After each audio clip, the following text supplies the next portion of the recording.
I'm going to recap the 1 seed Indiana versus 5 seed Oregon football game, which is honestly the college football playoff semifinals at the Chick-fil-A Peach Bowl in Mercedes-Benz Stadium at Atlanta, Georgia. Apologize for looking down because I cannot memorize all this stuff. Instead of going just first half score to second half score, how many points scored in the first quarter, second quarter, third quarter, and fourth quarter, I'm going to go by drive. This is besides going over the stats too. Okay? And the first play for Oregon's offense was a pick six, which was returned by D'Angelo Pons, and it was like 25 yards. So 7-0, just like that, after they made extra point by Indiana. Oregon did respond in kind with a 14-play, 75-yard drive that lasted 7 minutes and 38 seconds. And it was a touchdown pass from Dante Moore to Jamari Johnson. Then they made an extra point. 7-7. Needless to say, from here it got bad for Oregon in general. Indiana did respond in kind with an 11-play, 75-yard drive that lasted 6 minutes and 31 seconds. And Fernando Mendoza got a touchdown pass to Omar Cooper Jr. And obviously then Indiana made an extra point. That was it. Next drive for Oregon was a 3-play, 7-yard drive that lasted 2 minutes, 14 seconds. They punted the ball away. It was like 50 yards to the Indiana 18-yard line. Oregon's defense stepped up. 7-play, 25-yard drive for Indiana that lasted 3 minutes, 51 seconds.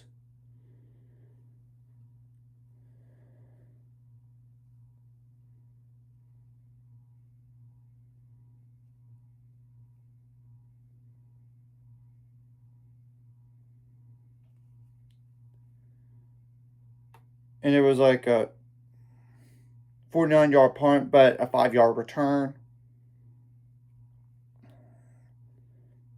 Then the first play of the drive for Oregon coming up, Dante Moore fumbled the ball, which was recovered by Mario Landino. And this set up shop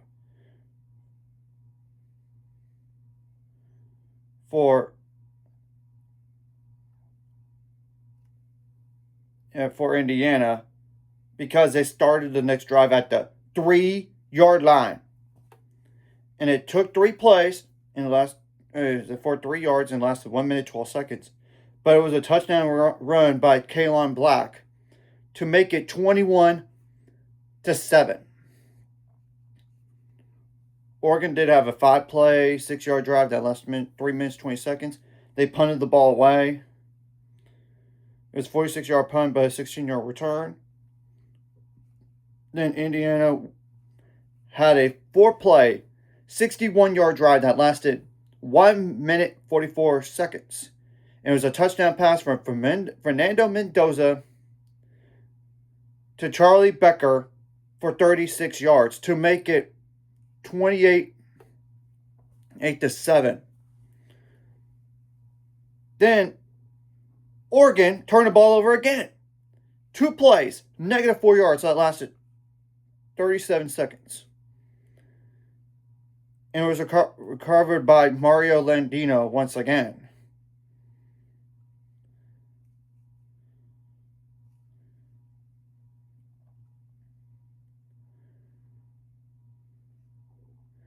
Then Indiana had a 6-play, 19-yard drive. And they were at the Oregon 21 at this point. 6-play, 21-yard drive that lasts 1 minute 37 seconds. It was a touchdown pass from Fernando Mendoza to Elijah Surratt for 2 yards to make it 35-7 at that point in the game. And Oregon did try to score right before halftime. They had a 7-play, 37-yard drive that lasted 59 seconds. However, they missed a 56-yard field goal attempt. And that was the end of the half. So not an ideal start for Oregon, to say the least. Indiana got the ball first. They had an 11-play, 75-yard drive that lasted 6 minutes and 8 seconds. And it was a touchdown pass from Fernando Mendoza to E.J. Williams Jr. for 13 yards to make it 42-7. Oregon did respond. They had a 2-play, 75-yard drive. Lasted 1 minute, 2 seconds. And it was a 2-yard touchdown run by Jay Harris. And they decided to go for 2. Dante Moore completed a pass to Jamari Johnson for the 2-point conversion to make it 42-15. Now, Oregon's defense did step up the following drive. Indiana had a 6-play, 21-yard drive that lasted 3 minutes, 40 seconds. It was a 49-yard punt for Indiana that landed inside, at the Oregon 5-yard line. And Oregon did get going on offense a little bit, but it was an 8-play, 63-yard drive that lasted 3 minutes, 33 seconds. And they went for it on 4th down, which I get it. At that point, you're down. You can't punt the ball away, especially when it was going to be under 40 seconds left it wasn't still in the 3rd quarter, and then it's going to be about to be in the 4th quarter soon. And they turned it over on downs. They did lose a yard on the play. So it was at the Indiana 31 at the time, and they lost 1 yard, so Indiana 32. Now, Indiana had a 3-play, 5-yard drive that lasted 1 minute, 33 seconds, and it was a 44-yard punt with 11-yard return. But it was a penalty on Oregon that moved them back 10 yards. Oregon did not score. The upcoming drive, 3 plays, -1 yard that lasted 1 minute. And there was a delay of game on Oregon, so to make it 4th and 6.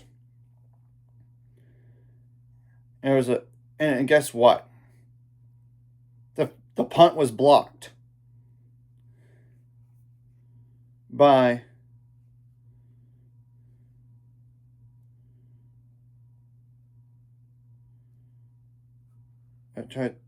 Indiana.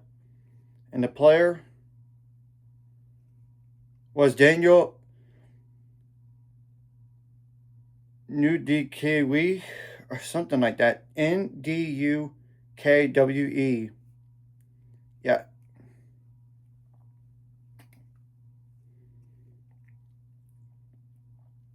And it set up shop for Indiana's offense, needless to say.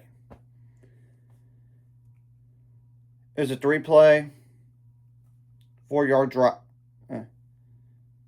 4-yard drive, which was not including the 3-yard touchdown pass from Fernando Mendoza to Elijah Surratt to make it 49-15. And at that point in the game, it was 11:36 left. Indiana was not going to lose, to say the least.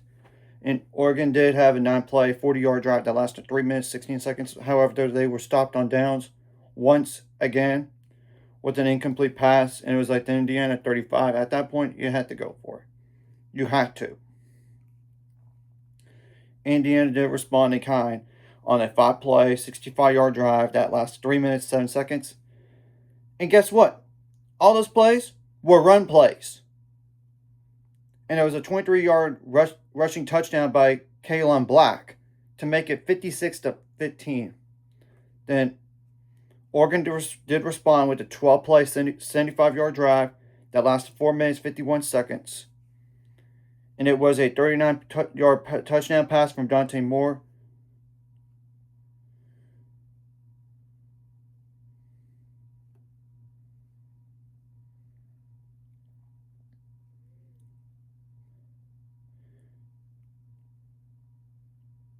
To Roger Paga, I believe.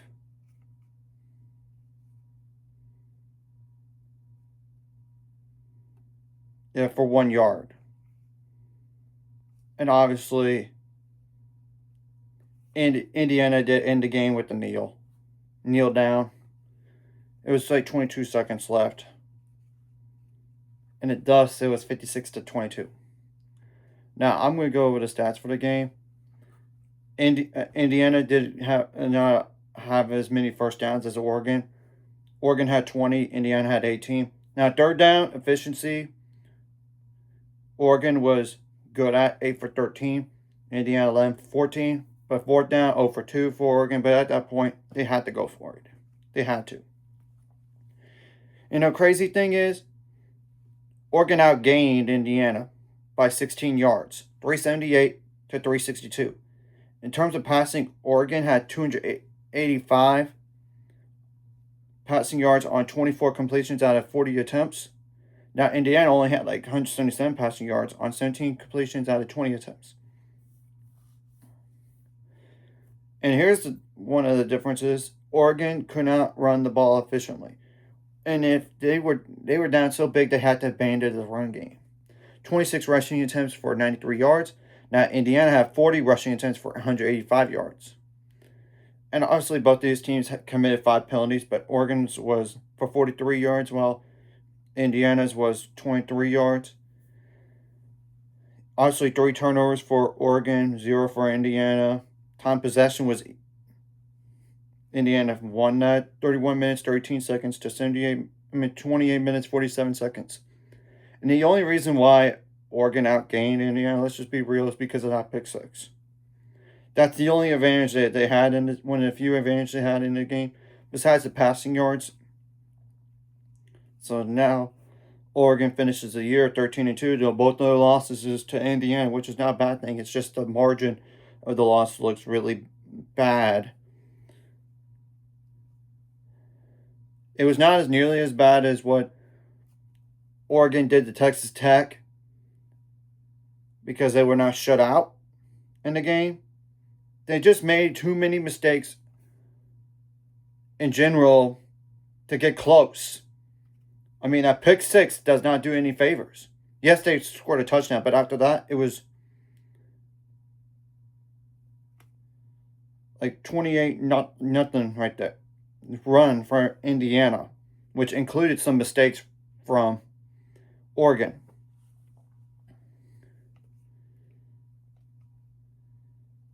And obviously, Oregon's going to lose both their coordinators. That's rough. They'll figure it out. I'm sure of it. Now Indiana stays unbeaten, 15-0. The national title game is at Miami, Florida. I'm just going to call it the way it is, because it's at Hard Rock Stadium, which is the home of Miami, Florida, in Miami, Florida. January 19th, 6:30 p.m. Central Time on ESPN. I'll preview that game sometime next week. And it's way too early to say the spread, but it's Indiana by 7.5. Who would have thought Miami, Florida would get there? And I do think Indiana needs to clean up some areas, but every team cannot have you can't have a perfect game all the time. There's obviously a few things you got to correct, especially going to Miami, Florida. And they beat Ohio State by 10 points, but Indiana beat Ohio State. Granted, it was by 3. But it's not like Team A beats Team B by a certain margin and Team C beat Team B by a bigger margin, that means Team C is going to win. That does not always exist. It just depends on how the game is going. So, anyways, if you like this content, hit the like, subscribe button.